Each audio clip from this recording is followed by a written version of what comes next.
जिल्हा परिषद आणि पंचायत समिती निवडणुकांच्या पार्श्वभूमीवर राज्य उत्पादन शुल्क विभागाच्या कागल पथकानं गोवा बनावटीच्या देशी दारूची तस्करी करणारे एक मोठे रॅकेट उद्ध्वस्त केले आहे।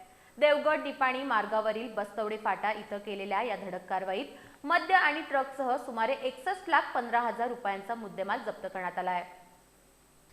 जिल्हा परिषद आणि पंचायत समिती निवडणुकीच्या पार्श्वभूमीवर राज्य उत्पादन शुल्क विभागाच्या कागल पथकानं गोवा बनावटीच्या देशी दारूची तस्करी करणारे एक मोठे रॅकेट उद्ध्वस्त केले आहे। देवगड निपाणी मार्गावरील बस्तवडे फाटा इथं केलेल्या या धडक कारवाईत मद्य आणि ट्रकसह सुमारे 61,15,000 रुपयांचा मुद्देमाल जप्त करण्यात आला आहे।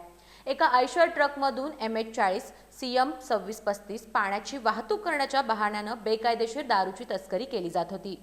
पथकानं ट्रक थांबवून तपासणी केली असता पुढच्या भागात पाण्याचे बॉक्स लावून त्यामागे रॉकेट देशी दारू संत्रा या ब्रँडचं तब्बल 1,000 बॉक्स अत्यंत चाणाक्षपणे लपवल्याचं समोर आलंय। यामध्ये 1,00,000 बाटल्या सापडल्या असून त्यावर अहमदनगरमधील प्रवरा डिस्टलरीचं बनावट लेबल लावण्यात आलं होतं। ही दारू गोव्याहून यवतमाळ मार्गे नागपूर आणि चंद्रपूरला विक्रीसाठी नेली जात होती। या प्रकरणी ट्रक चालक सलीम खयूब शेख आणि सूरज तेजावर सावंग दोघे राहणार यवतमाळ यांना ताब्यात घेऊन त्यांच्यावर गुन्हा दाखल करण्यात आला आहे।